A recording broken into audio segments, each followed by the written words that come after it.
씨 뿌리는 비유는 마태복음 13장에 있는 세 가지의 비유 내용이라고 할 수 있습니다. 오늘 두 번째 씨 뿌리는 비유 두 번째 말씀으로 좋은 씨와 가라지 비유에 대한 것을 함께 말씀을 보도록 하겠습니다. 오늘 말씀은 서론을 좀 보고 본론에 가서 세 개의 대지로 나눠서 함께 말씀을 나누겠습니다. 먼저 서론입니다. 거기 34절에서 35절에 보게 되면 예수께서 이 모든 것을 우리에게 비유로 말씀하시고 비유가 아니면 아무것도 말씀하지 아니하셨으니 이는 선지자를 통하여 말씀하신 바 내가 입을 열어 비유로 말하고 창세부터 감추어 있는 것을 드러내리라. 비유의 가장 중요한 것은 그 비유를 통해 그 목적하는 바를 이 비밀을 드러내는 것, 계시함으로 듣는 자들은 듣고 못 듣는 자들은 못 들며 아는 자들은 알고 알지 못해야 될 자들은 알지 못하게 하는데 그 의미가 있다는 것을 우리는 여기서 알 수가 있겠습니다. 구약의 그 모세 오경을 통해서 볼 수 있었던 하나님의 이 역사에 대한 이야기인데 이 35절은 그 선지자를 통하여 말씀하신 내용인데 그게 뭐냐면 하나님의 역사의 핵심이 무엇인가 시편 73편에서 83편에 흐르고 있는 시가 제사장 아삽의 시입니다. 아삽은 다윗 시대로부터 성전에서 노래하는 자였는데 그의 시편에서 그는 하나님의 존재와 그 영광을 노래했습니다. 그 노래와 그 시를 통해 기도를 통해 아삽은 그 다윗 시대의 사람들을 가르치고 그들에게 하나님의 질서에 대하여 교훈하며 그들이 그 하나님의 질서와 하나님의 방향성을 가지고 살아가도록 권면하고 있는 내용들이 이 아삽의 시입니다. 우리가 이미 지금 시편 강해를 통해서 지금 이 부분은 아니지만 우리가 지금 43편부터인가 해서 쭉 우리가 이 고라자손과 아삽의 시, 이 아삽은 고레자손의 제 우두머리라고 할 수 있습니다. 바로 그들에 대한 이야기 10편을 통해서 우리는 지금까지 보아왔고 이제 후반부에 또 가면은 또 이 73편에서 83편에 바로 그 아삽의 시들이 거기에 나오는 것을 보게 됩니다. 이 아삽의 시 가운데 그 가장 중심이 되는 하나가 있는데 시편 74편 12절에서 15절에 보면 다윗 시대에 하나님께서 나의 왕이 되어 하나님께서 왕이 되어 우리에게 구원을 베푸시며 용들의 머리 곧 리오야단의 머리를 부수신다라는 말씀이 그 속에 있는 것을 보게 됩니다. 아삽이 그 하나님을 노래하는 그 과정에 중요한 것을 노래했는데 그것은 다윗 시대에 와서 하나님이 그 백성들을 구원하시며 리오야단이라는 이제 이 용의 머리를 치심으로 더 이상 사단의 역사와 어둠의 역사가 틈타지 못하도록 하나님이 다윗 시대에 큰 은혜를 베푸셨다라는 말씀이 바로 이 아삽의 시의 중심부에 있는 중요한 내용이라고 할 수 있습니다. 바로 이러한 이 아삽의 시를 통해서 이렇게 이 말씀의 비밀을 열어주시는 이유는 뭐냐면 하나님 이 비밀을 듣는 이 계시를 듣는 이들에게 하나님의 큰 구원이 임한다는 것이고 그들의 역사에 방해했던 사단의 모든 세력들을 하나님이 제거해 주실 것이니 너희는 하나님의 말씀을 붙들고 예수 그리스도를 붙들고 믿음으로 담대하게 전진해 가라 하는 말씀이 담겨져 있는 것입니다.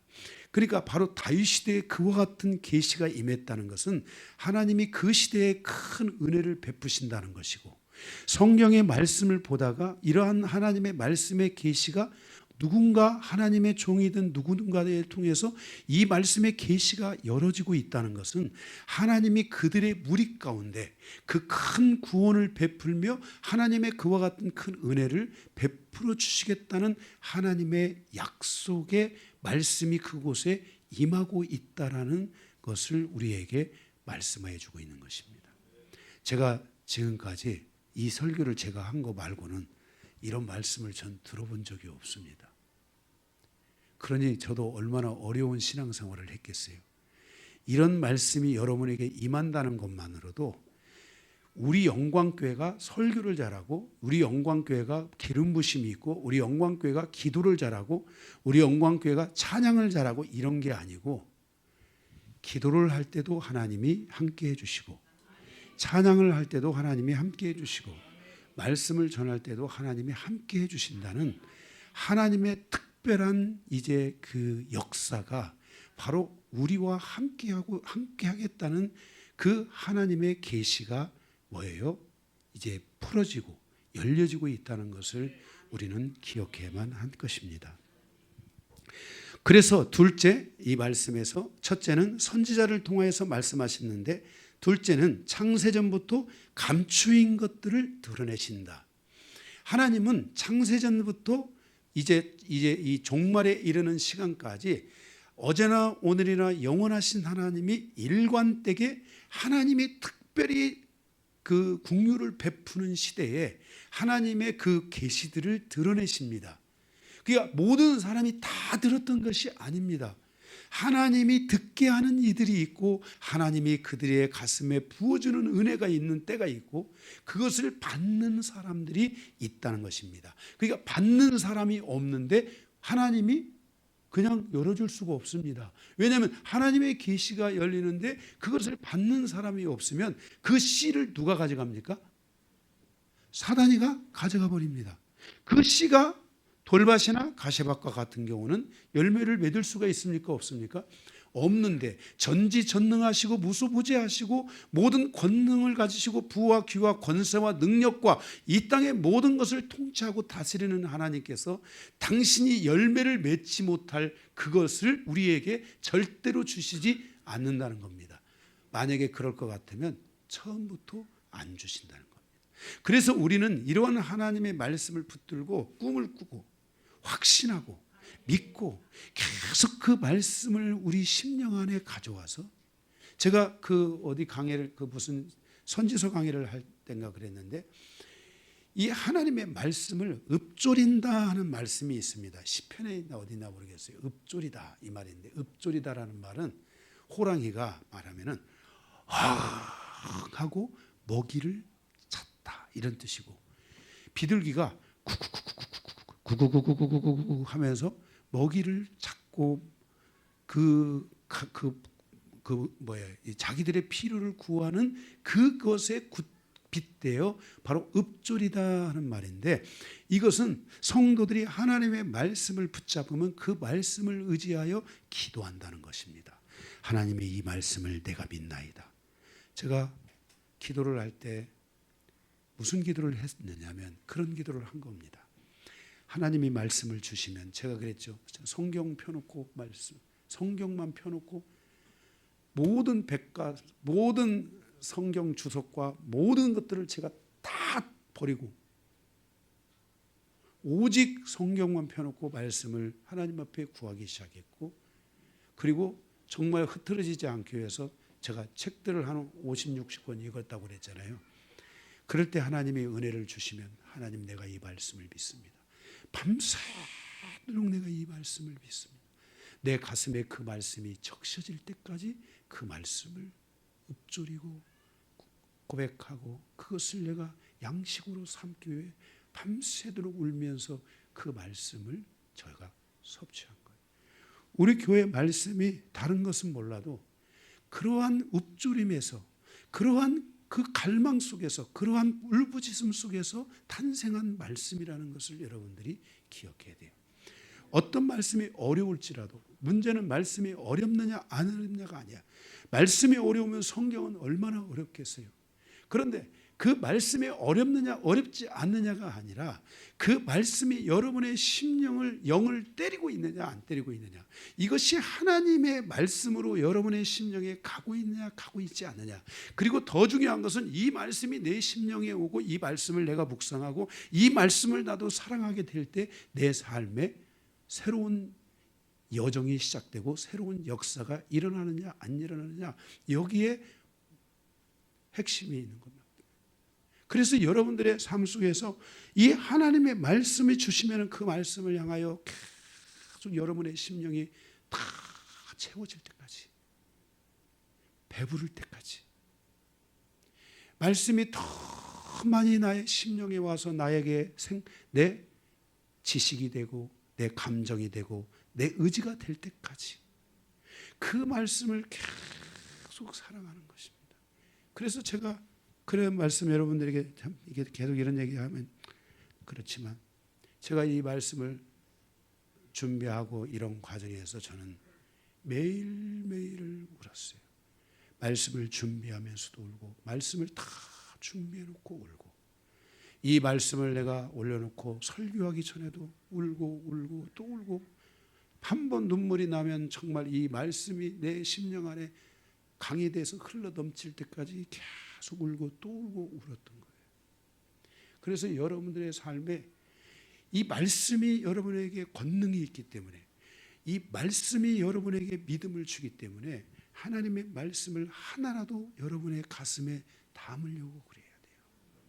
그럴 때 그것이 믿음이 되고 그것이 권능이 되고 능력이 돼서 여러분의 심령을 단단하게 만들기 시작하고 여러분의 삶을 하나님이 영육간의 강건한 은혜로 여러분들을 붙들어 가시게 되는 거예요.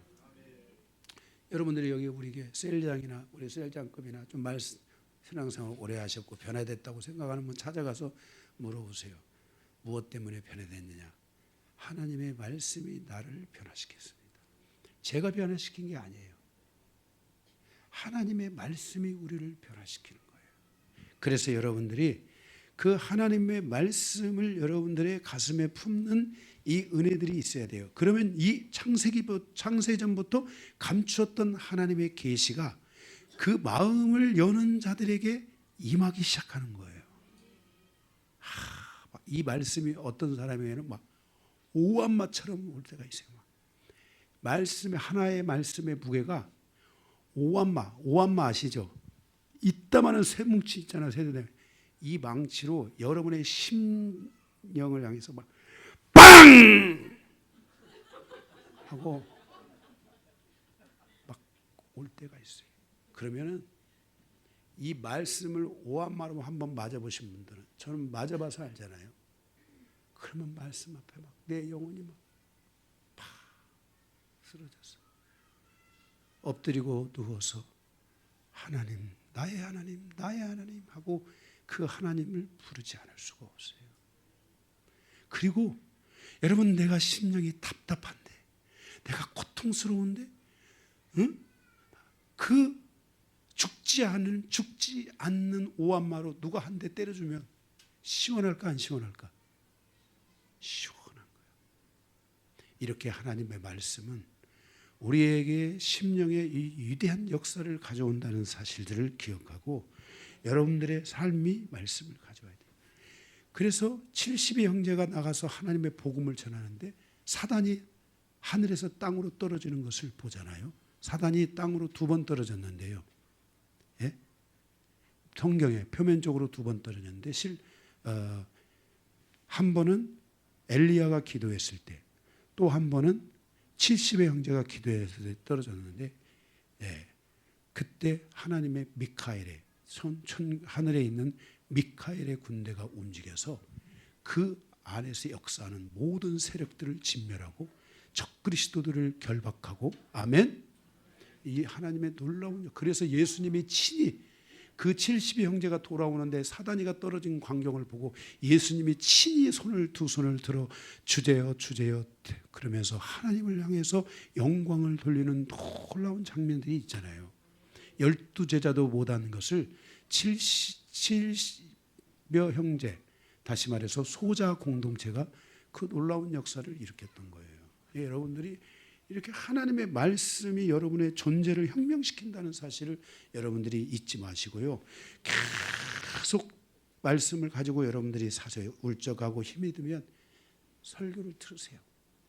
네, 처음에는 여러분들이 말씀을 바로 못 보니까 제 설교가 이 서기적 관점, 말씀을 단어나 문장이나 이런 것들을 일일이 하나씩 다 푸는 관점에서는 우리 영광교회의 말씀을 따라갈 수가 없어요. 누구도. 왜?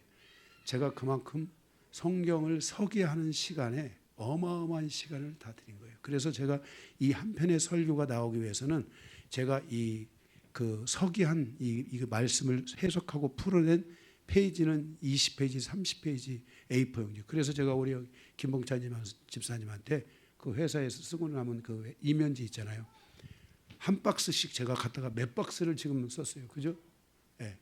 떨어지면 제가 한 박스 갖다 달라고 하고.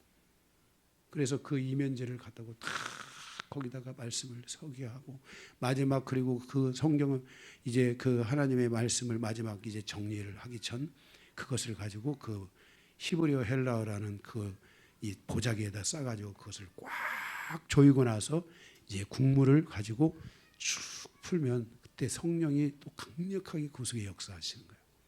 응?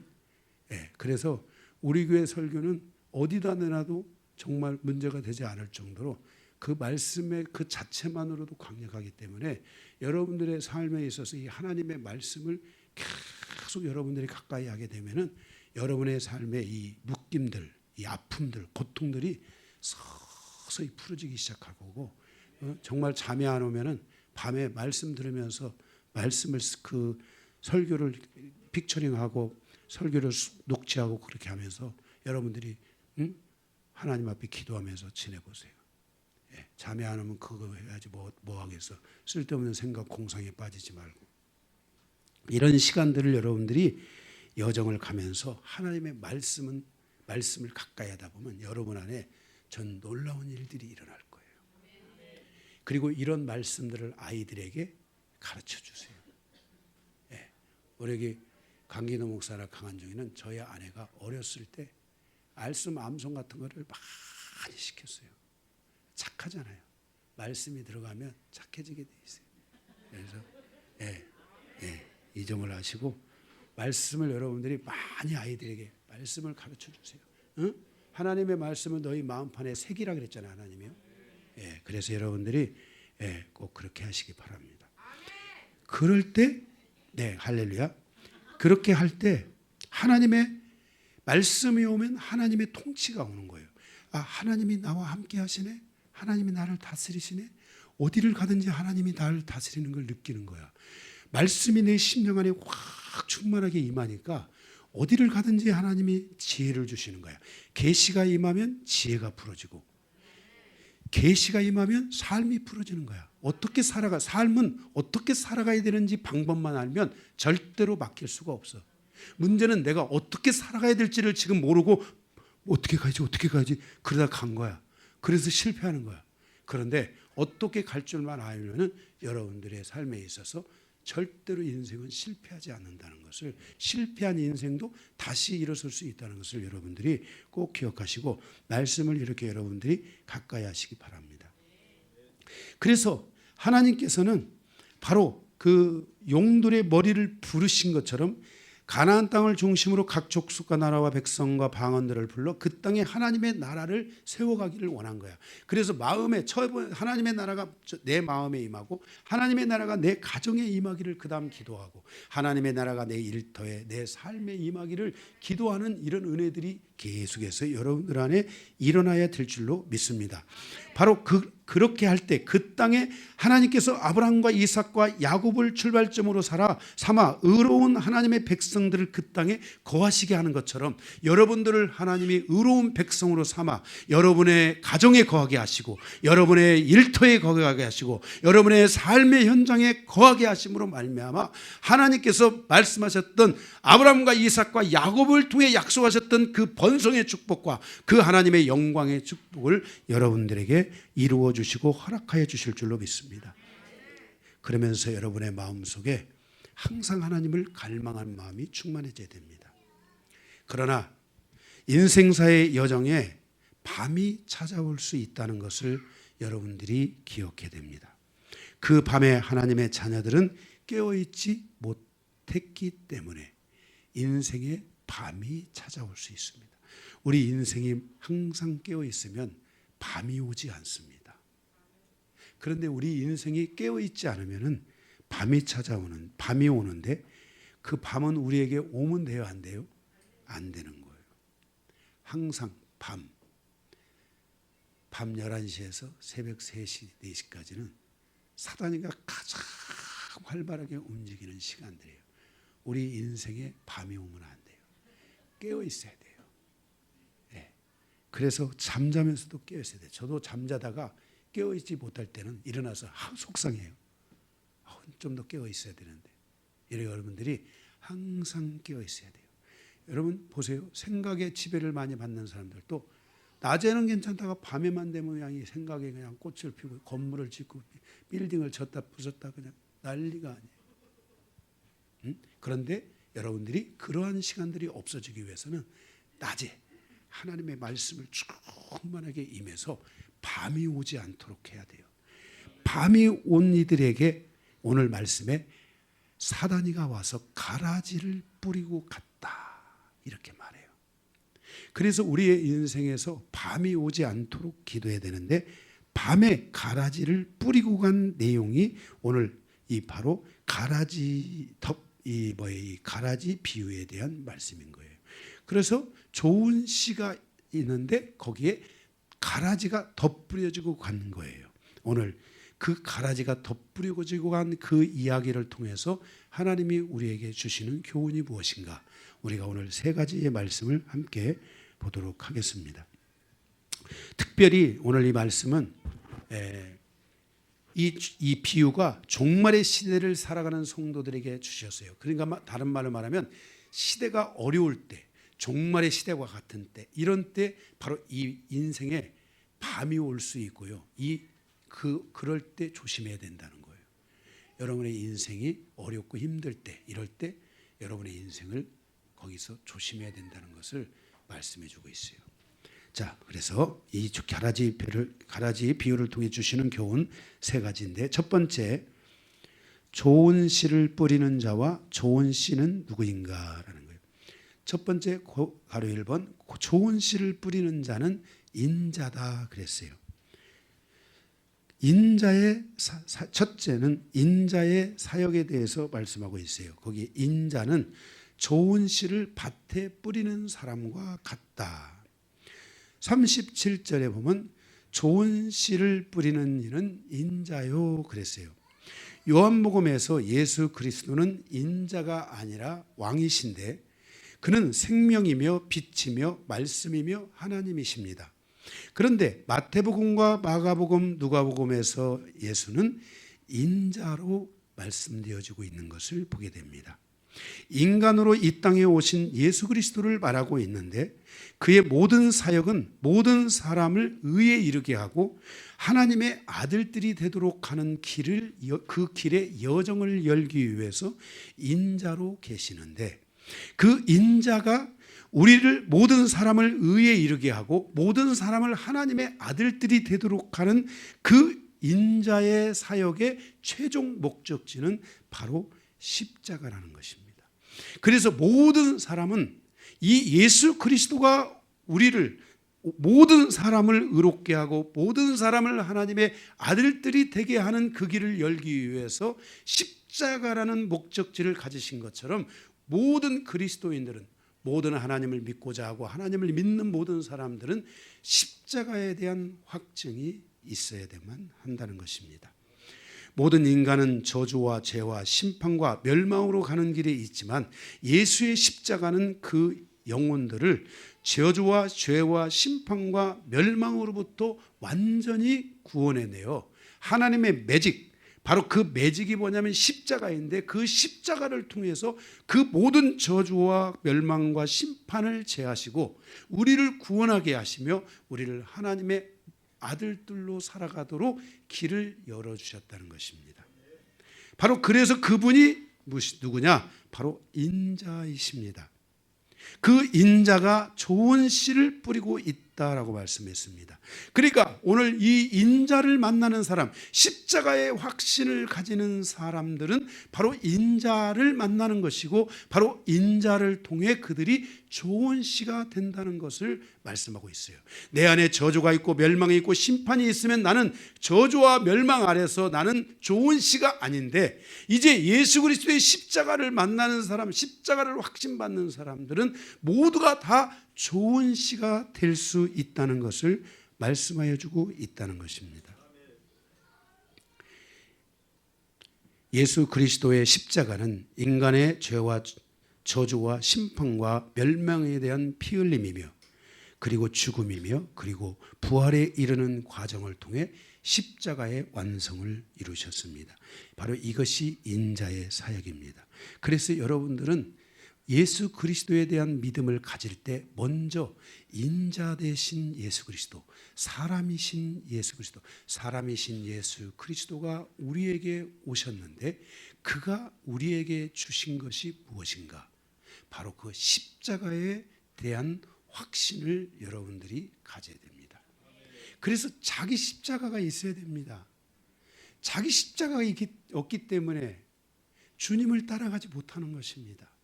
신앙생활에 자꾸 흔들리는 것입니다. 십자가가 없는 사람들은 흔들립니다. 어둠의 공격을 받게 돼 있습니다. 내 안에 존재하는 어둠이 나를 그냥 놔두지 않습니다. 그런데 십자가를 확증한 사람들, 예수의 죽음이 내 죽음이고 예수의 부활이 내 부활이라는 사실을 믿음으로 가져와서 십자가를 확신한 사람들은 바로 절대로 흔들리지 않습니다.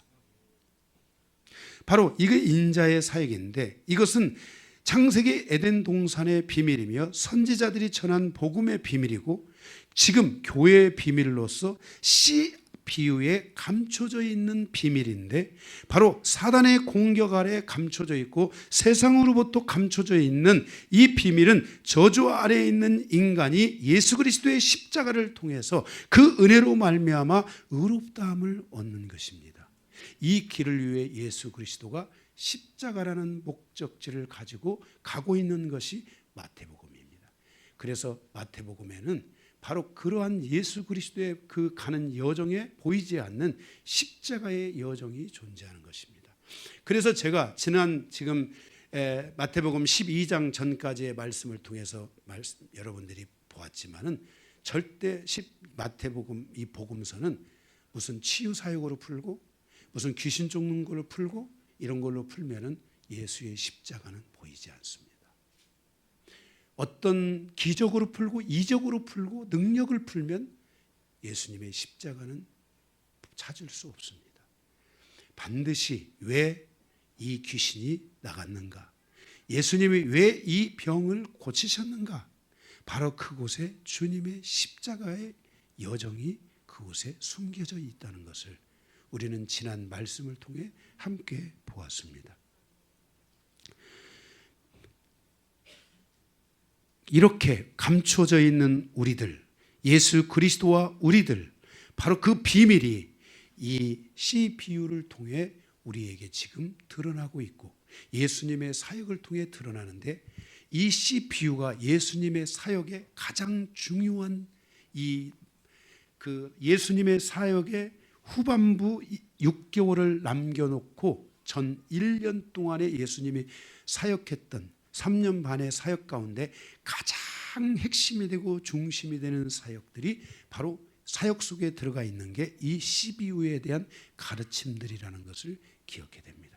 이 씨비유가 다 맞춰지고 예수님의 이런 이제 가르침의 사역이 맞춰지고 예수님은 비로소 당신의 십자가를 드러내십니다. 제자들에게 나는 이제 십자가를 향하여 간다. 이렇게 예수님이 자신의 십자가를 본격적으로 드러내시게 되는 것을 보게 됩니다. 그러므로 우리는 오늘 이 씨 비유를 통해서 인자가 좋은 씨를 뿌리고 있는데, 그 좋은 씨가 누구냐? 바로 예수를 만난 사람, 예수의 십자가를 만난 사람, 예수의 십자가의 확신을 가진 사람들이 좋은 씨다라는 것을 기억해야 됩니다.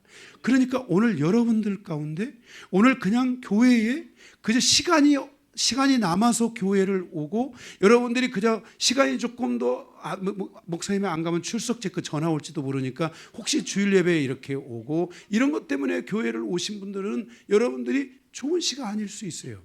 그러나 여러분들이 오늘 이곳에 이 예배를 향하여 올 때 주님을 바라보고 주님의 십자가를 바라보고 십자가를 확신하고 예수님이 나를 구원하시고 나를 하나님의 거룩한 의로운 백성 삼아주셨고 이제는 누가 말하기도 나는 하나님의 자녀다. 자기의 정체성을 분명히 가지고 여러분들이 오늘 이곳에 왔다면 여러분들은 오늘 좋은 시입니다. 그런데 그러면 무엇이 두렵습니까? 여러분들의 오늘 심장에다 대고 무엇이 두려우리요? 만약 여러분들이 아직도 두렵다면 오늘 이 말씀을 읊조리듯이 비둘기가 모이를 먹듯이 호랑이가 배고픈 호랑이가 으르렁거리며 음식을 구하듯이 여러분이 이 말씀을 또 듣고 또 듣고 그래서 여러분의 마음속에 이 말씀이 꽉 채워질 때까지 이 말씀을 여러분들이 양식으로 삼으시기 바랍니다. 그러면 여러분 안에 있는 두려움들이 점점 사라지기 시작할 것입니다. 하나님 예수는 사랑의 주님이십니다. 말씀은 사랑입니다. 사랑이 두려움을 내어쫓는다고 요한일서에 말씀하고 있습니다. 이 말씀을 가까이 하며 예수님을 사랑한다고 고백하십시오. 이 말씀을 주신 예수님을 사랑합니다. 나에게 말씀하신 예수님을 사랑합니다. 이게 아브라함의 믿음입니다. 나에게 이 말씀하신 이 말씀대로 되리라고 내가 하나님을 믿나이다. 그러므로 하나님께서 아브라함을 의롭다 칭하신 것처럼 여러분들이 이 말씀을 주시는 하나님을 사랑하고 이 말씀을 통해 나의 심령을 두드리는 하나님을 사랑하고 이 말씀으로 나를 치유하시는 하나님을 사랑한다고 고백하십시오. 그러면 그 사랑이 여러분의 심령에 두려움을 내어쫓기 시작할 것입니다. 여러분의 얼굴에서 빛이 나기 시작할 겁니다. 확신합니다. 이 씨를 뿌리는 자가 인자인데 이 씨를 뿌린 자가 인자인데 인자는 과거로부터 현재까지 이 씨를 뿌리고 있습니다. 두 번째, 생명에서 생명에 이르게 하는 좋은 씨는 누구인가? 좋은 씨는 누구인가? 바로 예수 그리스도의 동역자들이요 하나님의 아들들이요 의롭다함을 얻은 자들이요 십자가를 체험하고 십자가를 확증하고 하나님의 자녀로 구원받았음을 자기의 정체성을 확증하는 자들이 바로 그들이 좋은 씨인 것입니다. 여러분의 심령을 향하여 나는 예수가 뿌린 좋은 씨이다. 나는 좋은 씨이다. 할렐루야. 여러분은 좋은 씨들입니다. 축하드립니다. 여러분이 오늘 밖에 나가서 일주일 동안 가슴에 손을 대고 마음의 손을 떼도 마음으로는 손을 대고 있다고 믿고 나는 좋은 씨야. 나는 좋은 씨야. 나는 좋은 씨. 좋은 씨. 좋은 씨. 나는 좋은 씨야. 좋은 씨. 좋은 씨. 좋은 씨. 나는 좋은 씨. 잠을 잘 때도 나는 좋은 씨야. 나는 좋은 씨. 좋은 씨. 미친 사람처럼 제가 미친 사람처럼 살았거든요. 여러분도 좀 미친 사람으로 살기를 주님의 이름으로 축원합니다. 나는 좋은 씨야. 좋은 씨. 이러면서 여러분들이 미친 듯이 한 일주일 살아보시기를 주님의 이름으로 축원하고 여유가 있으면 한 달 살고 좀 더 여유가 있으면 1년 한 10년만 살아보십시오. 그렇게 내가 좋은 씨야. 자기 정체성. 하나님은 우리의 존재에 응답하십니다. 내가 하나님의 자녀인 것을 믿어야 됩니다. 내가 하나님의 자녀인 것을 하나님께 알려드려야 됩니다. 하나님이 몰라서 알려드려야 되는 게 아니라 내가 하나님께 내가 하나님의 자녀라는 것을 확신시켜주기 위해서 다시는 잊어버리지 않도록, 내가 하나님의 자녀라는 것을 다시는 잊어버리지 않도록, 그리고 그 하나님이 혼란을 느끼지 않도록 하나님 앞에 여러분의 정체성이 완벽하게 드러날 때 하나님은 우리의 존재에 응답하십니다. 이런 존재성을 갖춘 여러분들이 함께 모여 중보하고 기도한다면 우리가 어찌 응답을 받지 않을 수 있으리요. 여러분은 좋은 시입니다. 좋으시겠습니다. 난 좋은 시. 그래서 첫째, 좋은 시와 가라지 비유에서 좋은 시는 하나님의 아들들입니다. 38절에 하나님의 아들들, 이들은 누구냐? 로마서 8장 19절에 말하고 있는 하나님의 아들들입니다. 창세기서부터 요한계시록까지 흐르고 있는 하나님의 아들들의 탄생과 하나님의 아들들의 여정이 있습니다. 이 비밀을 여러분들이 잊으면 안 됩니다. 교회도 창세전에 감춰져 있던 것이 드러났다고 그랬습니다. 하나님의 아들들은 바로 하나님의 품속에 감춰져 있던 자들이 그때에 하나님이 원하는 때에 드러나는 것이 바로 하나님의 아들들입니다. 그러므로 여러분들은 하나님의 아들들이고 동역자인데 종말의 시간에 되면 모든 피조 세계가 산과 모든 식물과 동물과 모든 인간과 모든 자연의 모든 세계로부터 천상에 이르는 모든 의인의 영들과 모든 세계가 꿈꾸는 것이 있는데 하나님의 아들들이 나타나기 시작할 때, 그리고 그들의 충만한 수가 이르게 될 때 주님의 보좌에서 하나님의 종말이 떨어진다고 말씀했습니다. 요한계시록 5장에 보면은 한 피 흘린 형제가 앉아서 보좌의 앞에 가서 기도하며 말하기를, 아버지, 아버지, 언제 이 마지막 심판이 임합니까? 언제까지 기다려야 됩니까? 라고 말하자 그 피 흘린 형제를 향하여 아버지께서 말씀하시기를, 아직 너희들의 형제들이 다 내게 오지 아니하였다.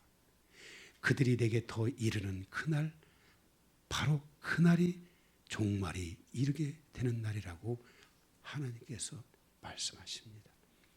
여러분, 사랑하는 성도 여러분, 이렇게 자기의 존재성을 확증하고 자기가 좋은 시라는 것을 믿고 그 좋은 시됨을 잊어버리지 않는 자, 좋은 시됨을 소멸하지 않는 자, 그 좋은 시됨을 하나님께 알리는 자, 좋은 시됨을 하나님 앞에 드러내는 자, 그들이 바로 보석 같은 자들이요, 그들이 바로 존귀한 자들입니다.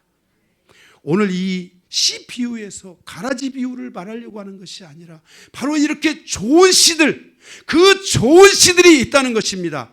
그리고 그 좋은 씨들이 어느 날 인생의 밤을 맞이할 수도 있는데 그들에게 가라지가 부러졌는데 그 가라지에 대하여 너희들은 넘어지면 안 된다는 것을 우리에게 말씀하여 주고 있습니다. 왜 그렇습니까?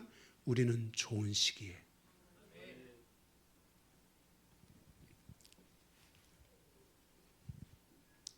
하나님의 아들들은 하나님의 말씀과 하나님의 영으로 인도함을 받는 사람들입니다. 한번 이 하나님의 아들됨에 대한 확신들이 오고 십자가의 확신이 오게 되면, 인자가 가신 목표 지점에 다다르게 되면 그들의 마음속에는 하나님의 영을 사모하고 하나님의 성령을 사모하고 하나님의 말씀을 사모하는 굶주림이 있겠습니다. 그래서 팔복에 보면은 의에 줄이고 목마른 심령에 대한 것을 이야기하고 있어요. 의에 줄이고 목마른 자는 복이 있나니 저희가 배부름을 얻을 것이오라는 말은 의의 결핍의 상태가 있는 만큼 내가 너희를 배부르게 채워서 의의 결핍이 없도록 하겠다는 하나님의 약속인 것입니다. 여러분들에게 이런 은혜가 오늘 임했음을 여러분이 얼마나 소중한 자인 것을, 이것은 나이와 관계 있는 것이 아닙니다. 누가 빨리 믿고 누가 늦게 믿느냐의 문제가 아니라 오늘 이 하나님의 말씀의 약속을 내가 지금 믿느냐 믿지 않느냐의 문제라는 것을 기억하고, 비록 내가 늦게 영광께 왔을지라도 내가 비록 늦게 이 말씀을 들었을지라도 밤새도록 주시면서 내가 하나님의 아들이다. 내가 하나님의 아들들이다. 예수님이 십자가에서 나를 위해 피 흘려 죽으셨고 나를 하나님의 자녀 삼아 주셨고 나는 이제 영원히 하나님의 자녀라는 이것이 여러분의 마음에 완벽하게 채워질 때까지, 그리고 거기서 나를 사랑하시고 나를 위해 십자가를 지신 주님의 마음이 여러분에게 느껴질 때까지 좀 더 여러분들이 기도하시면 좋을 것 같습니다. 둘째, 바로 그 좋은 씨들이 밭에 뿌려졌는데 이 밭은 38절에 세상에 뿌려졌다. 좋은 씨가 여러분들이 어디에 뿌려졌냐면 세상에 뿌려졌다는 것입니다. 하나님의 아들들이 세상에 존재합니다. 이들은 인자의 사역을 하는 하나님의 제자들이며 하나님의 동역자들이라고 요한복음 15장에 말씀하고 있어요. 여러분들이 작은 하나의 소리만으로도 여러분은 크든 작든 주님의 동역자들입니다. 여러분들이 그 하나님의 말씀을 가지고 갈 때 하나님께서 여러분의 인생을 개입하시기 시작할 것입니다. 그래서 여러분들이 세상의 밭으로 나아가 더욱 힘써 믿음을 가져야 하고, 믿음의 덕을 가져야 되고, 덕의 지식을 가져야 하고, 절제를 가져야, 인내를 가져야, 경건을 가져야, 형제 우애를 가져야 되고, 이런 모든 것들을 그리스도의 사랑 안으로 하나 되게 만드는 이 일들을 여러분들이 하셔야 됩니다. 그래서 여러분들이 이러한 일들을 하게 될 때 여러분들 안에 더 많은 열매가 맺히게 되고 그 열매를 거두시는 돌, 그래서 그러한 마음을 가지고 살아가는 사람들에게 영혼들이 오는 거예요. 영혼을 붙여주, 이게 열매예요. 이 열매를 많이 거두게 하시고 그 열매를 많이 거두는 자들에게 하나님께서는 보너스로 그 인생사에 개입하셔서 축복하시고 그 인생사를 바꾸시기 시작한다는 거예요.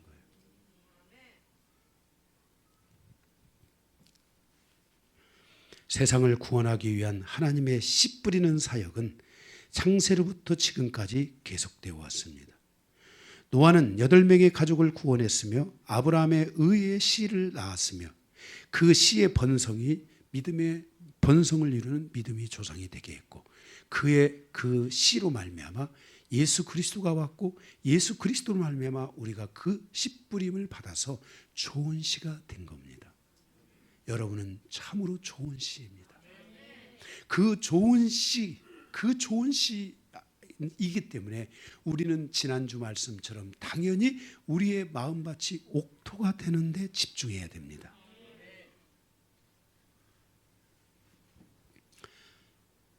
두 번째 큰 2번입니다. 가라지를 뿌리는 자와 가라지는 누구인가? 첫 번째, 가라지를 뿌리는 자. 사단은 우리가 잘 때 사역합니다. 우리가 영적인 밤, 우리는 밤을 맞이하면 안 되는데 잘 때 사단이가 이 일을 합니다. 25절에 가라지를 뿌리는 자는 우리의 원수 곧 사단인데 39절에 나와 있죠. 사람들이 잘 때란 무엇을 의미하는가? 영적으로 성장하고 있지 않을 때, 영적으로 깨어있지 않을 때는 영적으로 잠자는 자들입니다.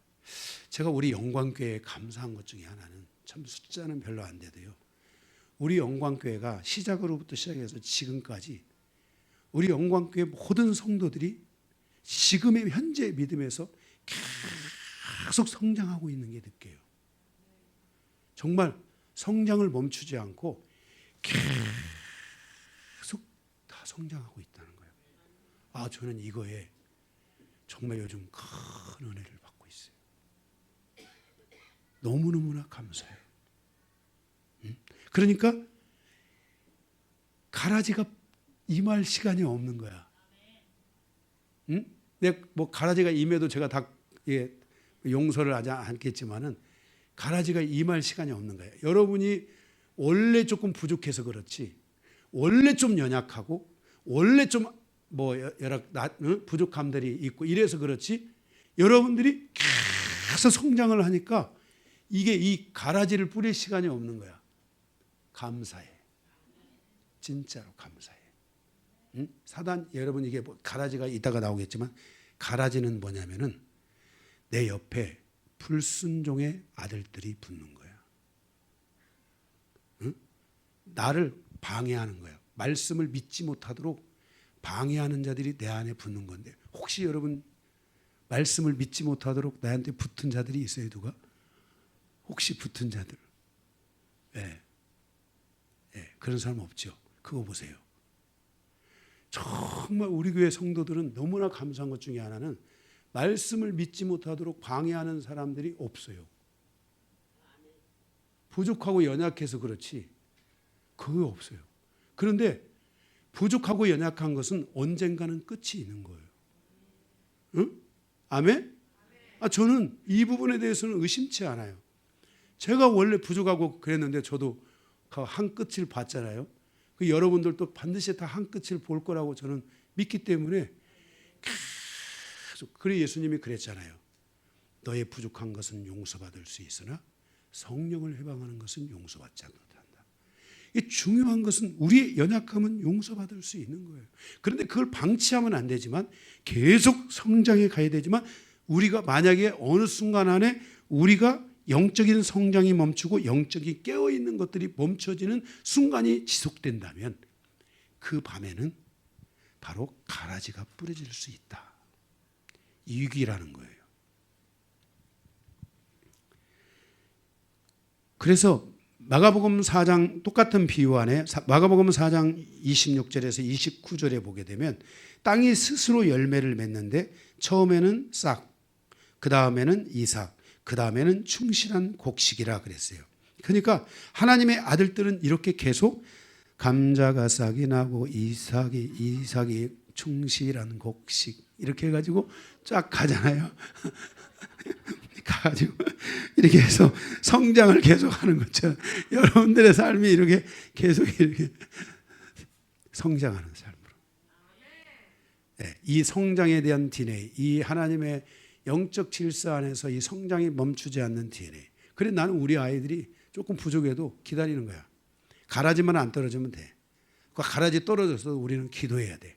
반드시 그가 주님 앞에 그 가라지의 결박을 풀고 오도록. 할렐루야.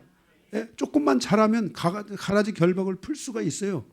예? 우리가 뭐 여러분들이 뭐 저기 죽을 때까지 주님 나라 갈 때까지 가라지가 여러분 뭐 거기에 계속 머물러 있는 게 아니잖아요. 여러분들이 조금만 기도해주고 중보해주고 조금만 하면은 금방 그 가라지들의 영향을 받았던 사람들도 금방 그게 가라지의 결박을 풀고 주님 앞에 담대히 갈 수 있는 심령들이 되는 거란 말이에요. 그래서 우리는 영적 성장이 멈추지만 안 돼요. 영적으로 깨어있지 않으면 안 돼요. 베드로전서 5장 8절에서 9절에 근신하라 깨어라 너희 대적 마귀가 우는 사자같이 두루다니며 삼킬 자를 탔나니 너희는 믿음을 굳게 하여 그를 대적하라 그렇게 말씀했어요. 이는 세상에 있는 너희 형제들도 동일한 고난을 받았다. 동일한 이런 여정이 있었지만은 깨어있는 자들은 승리했다는 거예요. 여러분들도 깨어있으시기 바랍니다.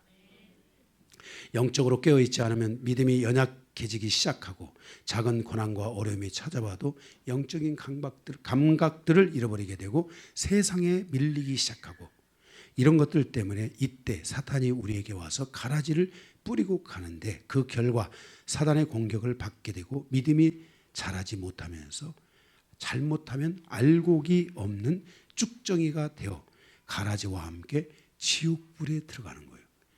지옥불에 들어가게 하는 것은 가라지가 아니에요. 지옥불에 넣는 것은 사단이 아니에요. 오직 우리를 심판하는 권세는 예수 그리스도밖에 없어요. 그러니까 우리는 가라지의 이 미혹이나 공격을 조심해야 돼요. 그래서 여러분들이 혹시라도 여러분들이 왔다면, 이런 가라지가 왔다면 여러분들이 주변에 여러분들이 혹시 누가 있다면 그분들을 위해서 중보를 멈추지 말고 계속 기도해 주세요. 하나님께서 보호해 주시도록, 보혈로 덮어주시도록. 십자가가 예수님의 인자 사역의 목적지잖아요. 그 예수님이 십자가에서 하신 사역이 보혈의 사역이에요. 지금도 예수님이 그 하늘 성소에서 무슨 사역을 하고 계세요? 뭘 중보하세요? 피 흘리신 변호사가 돼서 보혈 사역을 하세요. 그래서 예수님이 지금 왕의 이 멋진 왕의 옷을 입고 있을까요? 아니면 어린 양의 피 묻은 옷을 입고 있을까요? 피 묻은 옷을 입고 계시는 거예요. 그래서 요한일서 2장 1절에 그가 피 흘리신 변호사가 되어 여러분들이 죄를 자백하고 회개하고 여러분들이 하나님 앞에 믿음을 가지고 구원을 요청하며 올 때 예수님께서 아버지한테 아버지 내가 죄를 위해서 내가 박승희를 위해서 피 흘려 죽었습니다. 아버지 내가 박승희를 위해서 피 흘려 죽었습니다 하고 거기서 우리를 위해 중보하시고 우리를 위해 증인이 되어주시고 친히 우리를 위해서 보혈의 사역을 지금도 하고 그래서 예수님이 하늘에 계신 예수님은 왕으로만 존재하는 게 아니라 대제사장으로 계시다고 히브리서에 말씀하고 있어요. 아멘.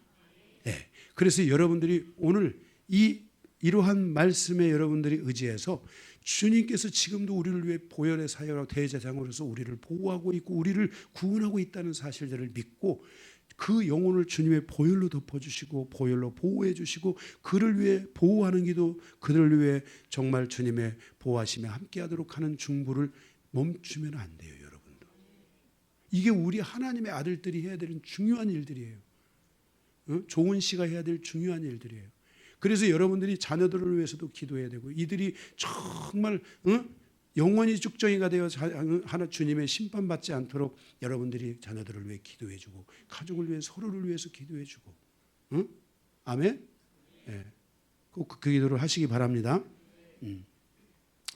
이 가라지를 여러분들이 이제 방치하게 되면은 이 가라지가 우리의 영적인 에너지를 뺏어가 가지고 영적 성장이 늦어지거나 지연되는 일들이 생기게 되고 영적 손실이 발생할 수 있어요. 가라지 여러분 알죠? 농토에 가면은 옆에 그 곡식이 있는데 옆에 다른 그것이 있으면은 그것이 양분을 같이 뺏어 먹잖아요. 키가 더 커지잖아요. 이런 것들을 늦추게 할 수 있기 때문에 사단은 이러한 가라지 사역이 영적인 밤에 발생한다는 것을 사단의 이런 가라지 사역이 영적인 밤에 발생한다는 것을 우리에게 비유로 말씀해 주고 있는 거예요. 그래서 여러분들이 혹시라도 잠잤던 분들이 있었다면 여러분들이 오늘 다 깨어나시기 바랍니다. 아멘. 깨어나시기 바랍니다. 오늘 이 말씀을 듣고 여러분들이 이제 여러분들이 가라지의 결박들을 이제는 여러분들이 잠깐만 기다려 해놓고 여러분들이 말씀을 막 미친 듯이 막 그 건강한 아이가 막 젖을 빨듯이 막 팍팍팍 빨아서 믿음의 초보는 무슨 초보에서 벗어나야 된다? 무슨 초보다? 이런 건 잊어버리지 말고 공식이야. 공식 수학 공식 안 해봤어요? 네. 믿음의 초보는 무슨 초보? 말씀의 초보다. 그러면 믿음의 초보에서 벗어나기 위해서는 어떻게 해야 돼요? 말씀의 초보에서 벗어나야 돼요. 그래서 여러분들이 말씀을 막 어린아이가 젖을 빨듯이 막 쫙쫙 막 빨아먹고 막 아멘. 오늘 영광교회 젖은 참젖.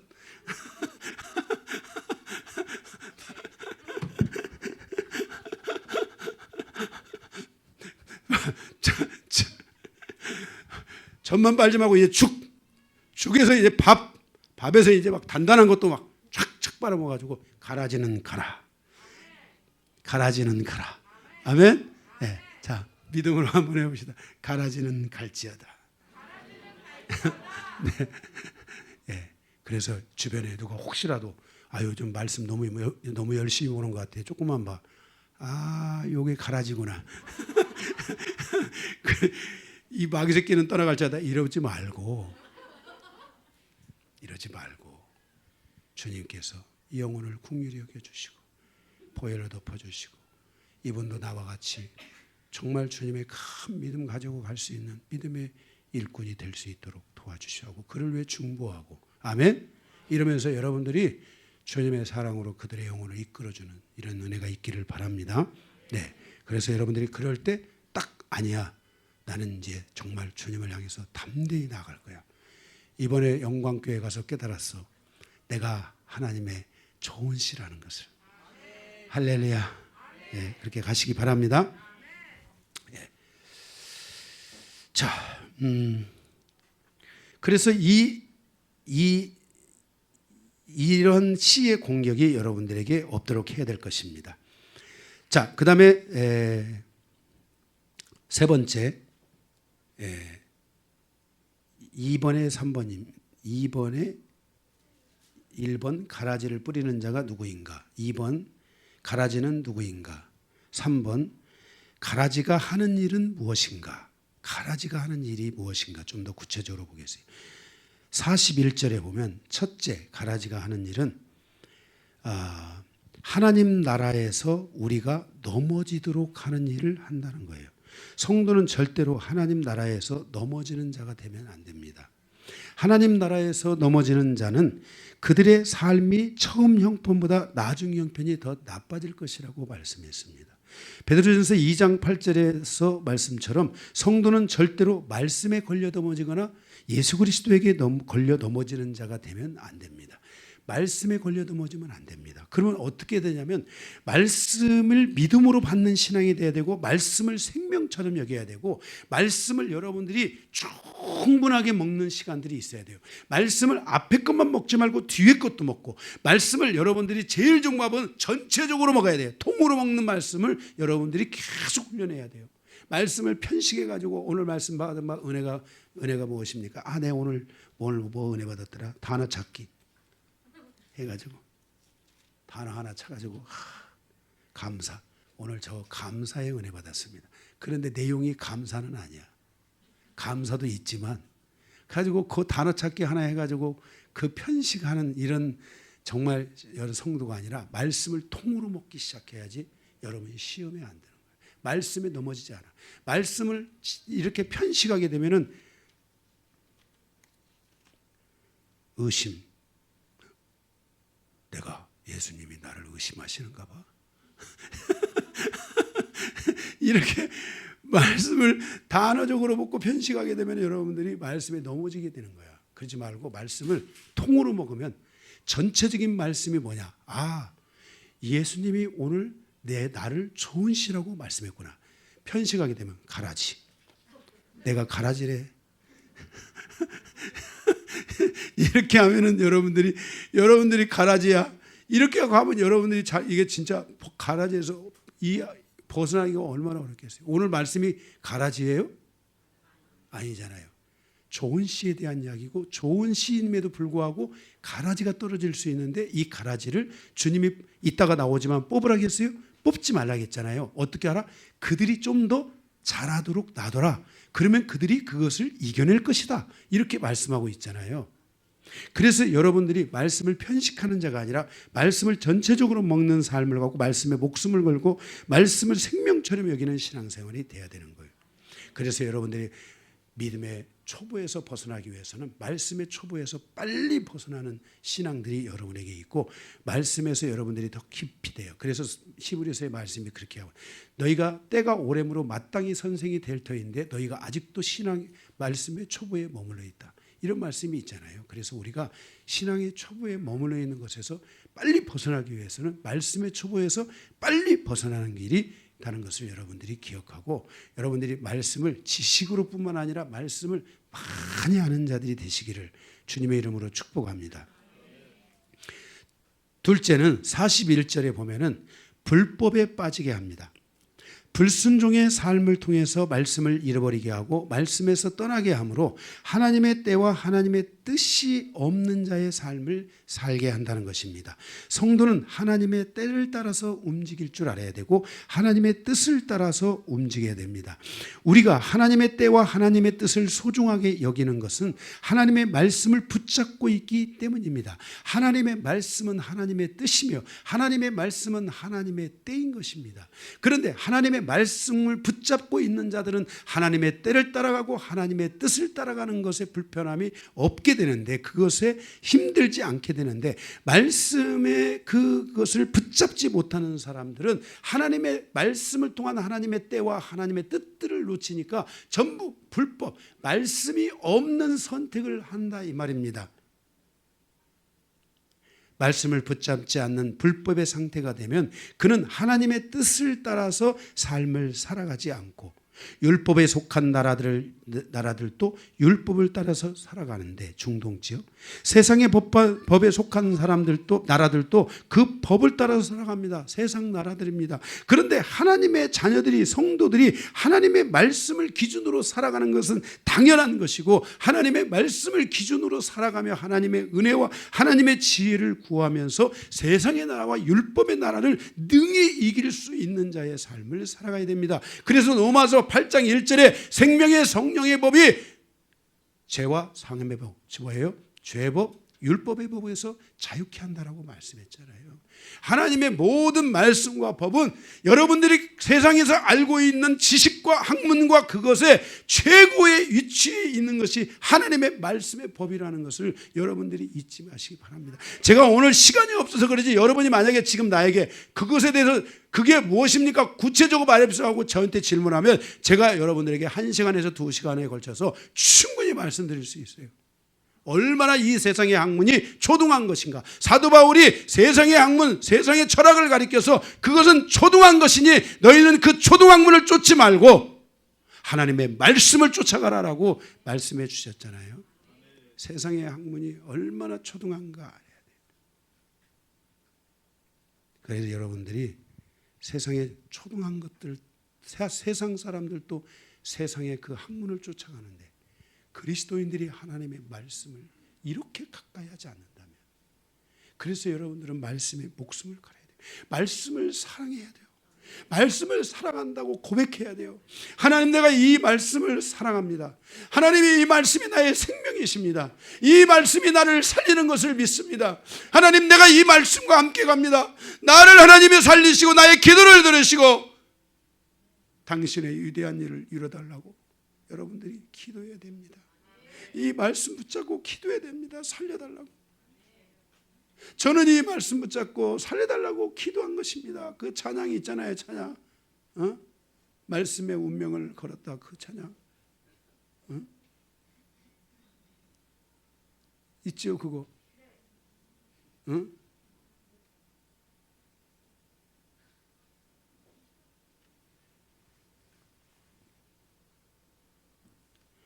우리 효진 집사가 처음 영성을 할 때 꿈속에서 항상 속에선가 주님을 뵀는데 주님이 그러셨대요. 목사님, 하나님께서 목사님에게 성경을 주셨는데 이 성경이 이쪽에서 이쪽으로 관통이 돼가지고 그 빛이 저쪽에서부터 그 빛이 목사님을 향하여 쭉 들어오는 것을 봤다고 그랬지. 정말 하나님의 그 갈망대, 그 기도대로 이 말씀이 관통이 돼서 빛이 들어오게끔 은혜를 주셨어요. 그 은혜로 저 같은 미련한 자가 하나님의 말씀 성경을 지금 55권을 강해한 거야. 66권 중에 한 10권 남았어 우리 교회. 이 66권은 다 강해야 된다고 생각을 하고 있어요. 그래도 목사로서 성경 강해 66권 강해는 한 번은 해야지. 저의 소원이었어요. 저의 처음 예수 믿고 나서 신학을 하며 저의 소원이 뭐였냐면 하나님, 제가 성경 66권을 해석할 수 있게 해달라고. 요즘 그런 분도 있어요. 제 설교를 지금까지 다 픽처링하신 분이 있는데 목사님 설교를 제가 책으로 한번 만들고 싶어요. 이런 분들도 있더라고. 주여 지혜도 주시고 능력도 주시고 물질도 주셔서 내가 있든 없든 뭐 그렇게 하라는 건 아니지만 그 내 얘기가 아니에요. 내가 한 얘기야. 그렇게 하라는 얘기 내가 해본 적 없어요. 나는 누구한테 뭐라 하라고 하는 얘기를 잘 안 해요.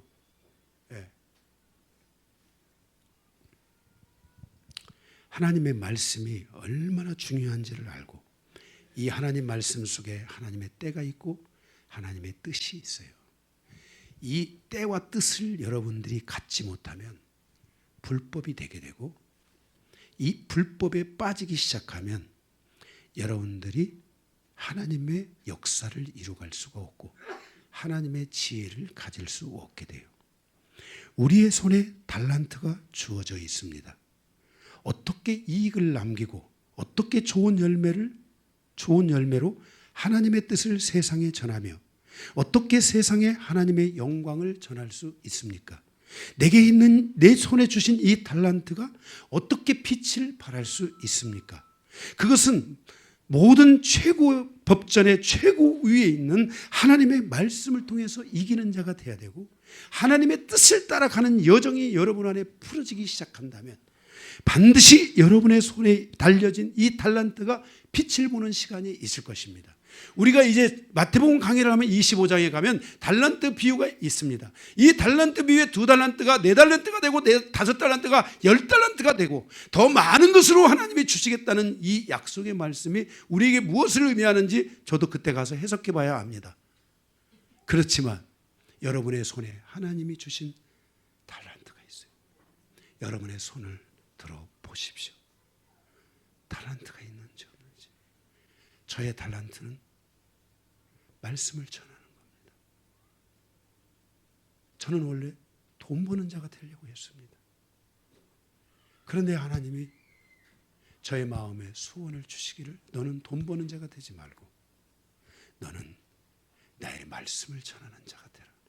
그렇게 저를 소명하고 불러서 목사로서 헌신해서 지금까지 왔는데 난 내 삶에 물질이 없고 물질을 많이 벌 수 있는 저는 그런 능력이 있어요. 여러분들이 제 능력을 모르셔서 그렇죠.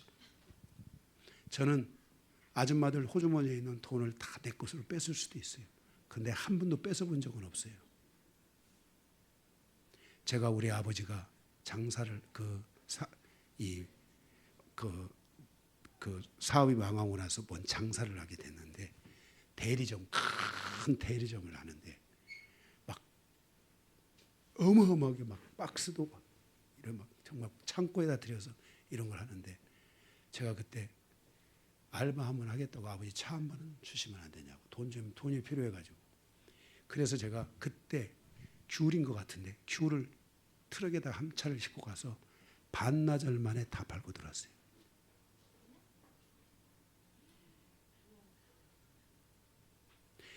제가 알바를 할 때 찹쌀떡 그거 있잖아요.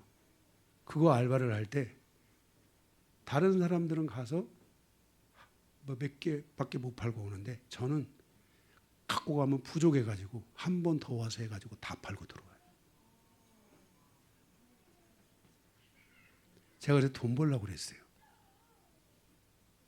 그런데 하나님께서 목회하라는 거예요. 말씀을 전하라고. 잘했지요. 제가 돈 벌었으면 여러분들 국물도 없지. 그리고 여러분이 어떻게 저의 설교를 들었겠어요? 여러분의 손에 달란트가 있어요. 나는 여러분의 손에 들려진 그 달란트가 하나님 앞에 귀하고 소중하게 쓰임받기를 바라고 우리 아이들의 손에 다 들려진 그 달란트 그것들이 빛을 발하는 그 하나님의 영광을 보는 그 놀라운 일들이 있기를 위해 저는 꿈꾸고 기도하고 있어요. 진짜로.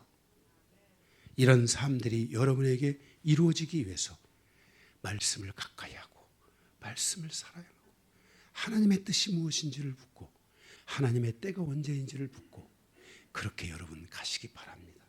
여러분들이 어떤 일을 하시기 전에 만약 하나님의 뜻이 주의 종에게 임했다면 여러분은 복 있는 분들입니다. 여러분들의 삶에 이렇게 하나님의 뜻이 주의 종에게 먼저 오거나 하나님의 뜻이 여러분에게 먼저 올 수 있는 은혜들이 열려야 됩니다. 그러면 하나님은 그 일을 축복하시고 그 일을 붙들어 주시고 함께 해 줄 줄로 믿습니다.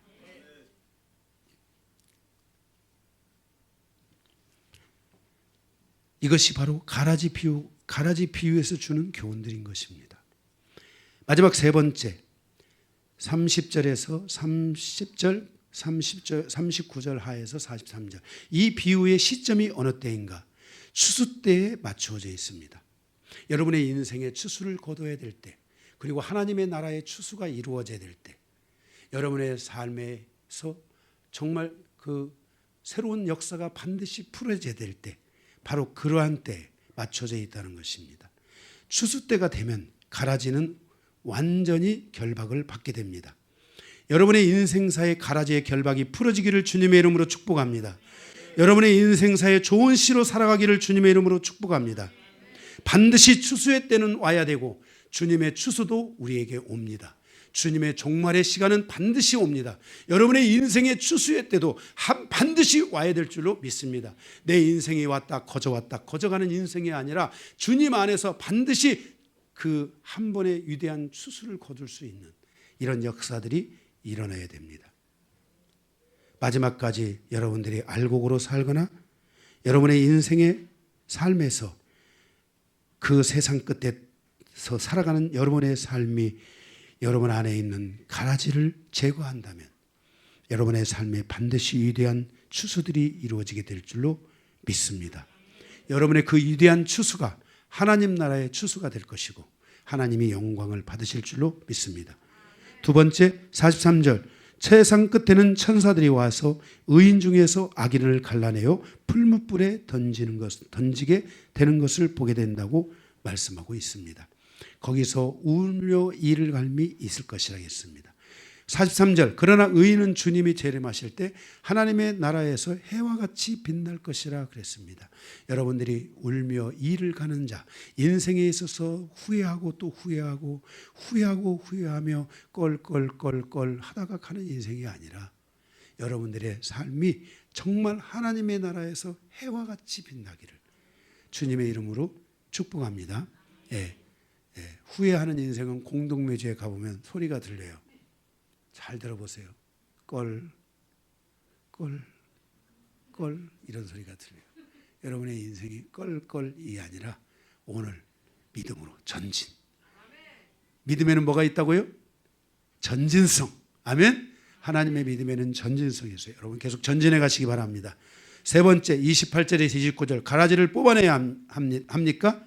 아니다. 가라지를 뽑다가 곡식까지 뽑을까 염려한다 그랬어요. 함께 자라도록 두라. 가라지의 방해를 받는 영혼이 있다면 하나님의 아들들은 이들의 불순종의 아들들이 되지 않도록 계속 기도하고 이들이 계속 자라고 성장해서 가라지로부터 이길 수 있도록 도와주시고 기도해야 됩니다. 그 영혼을 포기하는 것이 아니라 음으로 양으로 계속해서 조금씩이라도 성장할 수 있도록 도와주고 보호하고 이끌어 줘야 합니다. 이러한 노력과 사랑을 통해서 언젠가 반드시 주님의 인도하심을 받게 된다고 말씀하고 있습니다. 영혼은 포기하는 것이 아닙니다. 우리가 여러분을 포기하지 않는 것처럼 여러분도 여러분과 가까이 있는 영혼들을 포기하지 말고 주님께서 그 영혼을 부르시고 인도하실 때까지 그 영혼을 보호하고 그 영혼을 지켜줄 수 있어야 하며 그에게 작은 한마디로부터 그 영혼이 내가 주는 물을 먹고 조금씩이라도 자랄 수 있다는 것을 믿고 그들에게 조금씩의 물이라도 주는 그러한 여정이 계속되시기를 바랍니다. 여러분들이 공급하는 한 모금의 물은 그 영혼을 시원케 하고 있으며 그 영혼을 안식하게 할 수 있다는 것을 기억하고 그들의 거친 말 때문에 물 주는 것을 멈추지 말고 그들의 말이 거칠다 할지라도 여러분의 그 영혼을 향한 물 주기는 멈춰서는 절대로 안 될 것입니다. 좋은 씨와 가라지의 비유의 핵심은 무엇입니까? 우리가 좋은 씨가 되어 주님의 쓰임에 합당한 하나님의 아들들로 쓰임받는 존재가 되어야 한다는 것입니다. 그러나 우리가 조금만 방심해도 사단은 우리에게 가라지를 덧뿌릴 수 있다는 것을 기억해야 됩니다.